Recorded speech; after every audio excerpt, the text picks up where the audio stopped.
Hey y'all, and welcome back. Today I'll be giving you an update on my plants as well as an update on the Monstera that I had chopped and propagated. So first we'll start with my Tine, and honestly this is a very uneventful plant. Other than right now at least, because before I did have root rot, and so this is like the yellowing leaf. It's just stayed about this yellow. But I'll probably cut this leaf off and start to use like a slow release fertilizer in here as it gets springtime. You can see here one of the aerial roots broke off. So actually my cats jumped up and knocked this over. And so it has like a little bit of damage here. An aerial root broke and just some like scuffs on this top leaf.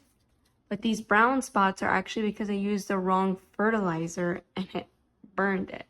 So other than like things like external factors that have happened to this plant, like it hasn't really given me new leaves or really anything. This plant is really just chilling right now. Maybe in the spring it will do something for me, but I just water it whenever it starts to feel dry. Honestly, this lower leaf will just like droop a lot, and that's when I know to water it. And keeping it in this clay pot with some very chunky soil seems to be doing good for having no root rot. Now coming over here, this rubber tree honestly is amazing. It is very easy to take care of. It's always giving out new leaves, and when the new leaves come out, they have this pink color to them, and then they'll turn to this like cream color. And this is a new leaf. So this one's just doing really good. A couple of cuts here. This is actually from my cats. Now they tend to leave it alone, but before they were very curious and they would just kind of chew on it. But I just wait for this one to dry out. Honestly, I just let it dry out for quite a while. I kind of forget to water it, and it still does great. Here is the huge Monstera that I had chopped and propagated, and it's doing pretty good. All of the leaves are looking really nice. This was external stuff. I accidentally, the new leaf was coming out and it got knocked over.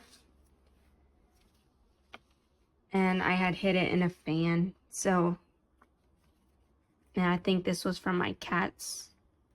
But they don't mess with it anymore, so it doesn't really have a lot of yellowing. Surprising for this like bottom leaf, so not too much yellowing, a little bit.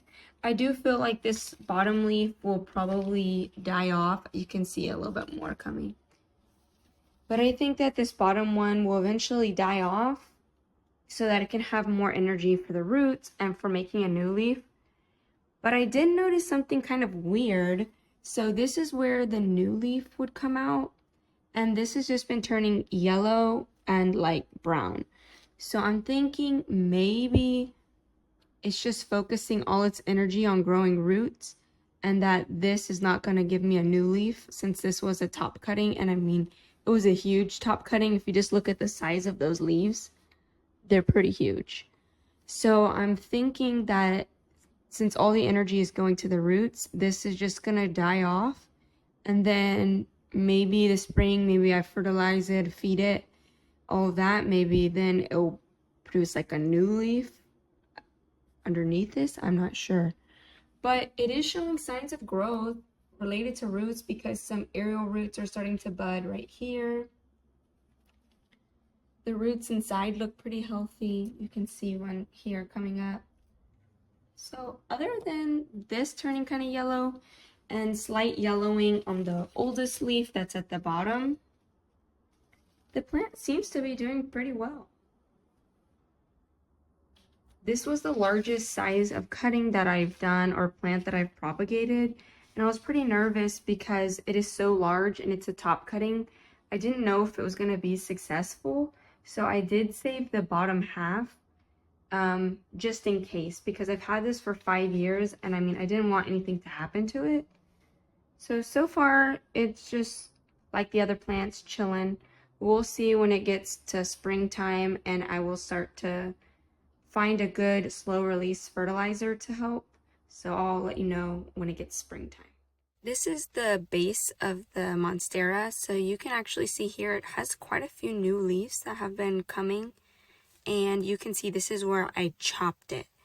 So from the chop, this whole little bundle is all of the new growth.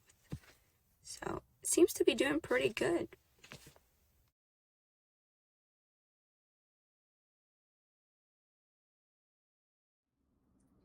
Here's my begonia.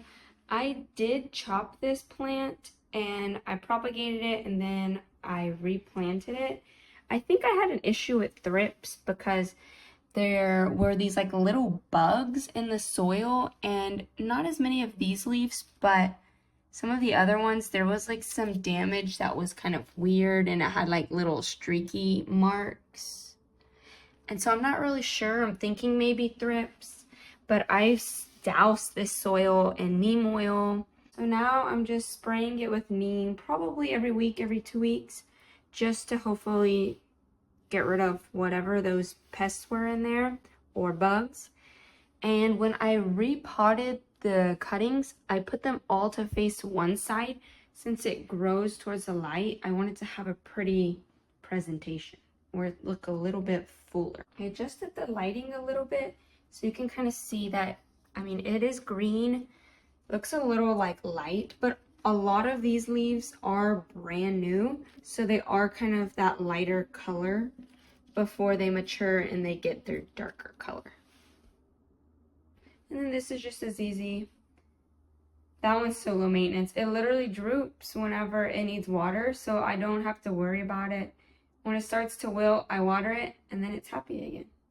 A running theme that you might be seeing with me is that I like plants that are low maintenance, but give me a lot of new leaves. I love plants. I don't want to deal with bugs, and I don't want hours of chores. So a lot of things I do just make the process very simple and enjoyable. And I do have some videos on this channel talking about like frugal plant hacks or some of the things that I've done to target like root rot and different things. You can check out my other plant videos. Now here is the Adansonii. If you remember seeing it in previous videos, you would have saw that it was potted in soil and it was pretty tall. I chopped it a bunch of times and I ended up selling cuttings, but this was another plant that I think had thrips on it. And so I just decided to take some cuttings. So I took 3, here's 1, and then I have 2 more, and put it in some water. And you can see it's starting to grow roots. Once these root really well, I'm going to repot them. And I've just been spraying the leaves with neem because I heard that thrips actually lay their eggs in the tissue, like in the cell tissue of the leaves. So I'm like, oh my gosh, how do you get rid of those? You gotta just, I guess, treat it from every angle. But these are the other 2 cuttings, and I just chopped these a week ago and they're already starting to grow roots. This is just a little cutting that I've had, and it's just been staying in water since I cut it. And since it's been in water, it's had these 3 leaves come out. So that one just stays. I'm currently in the process of redoing my bedroom, and I want to add a couple plants in here since I have a pretty nice south-facing window. But I'm going to need some plants that are like non-toxic to cats. And so, especially because they like to sleep in here. So I'm thinking about adding like maybe a spider plant, a money tree, something like that. I'm not sure. I've had some events recently in life, so I've been busy with things other than videos. It's probably why you haven't seen me on here for a while. And I'm struggling with just like getting in front of the camera and starting. It's hard to start the video. I feel like I think too hard about it. So today I just came on here like I didn't do anything. I literally rolled out of bed and said, let's make a video.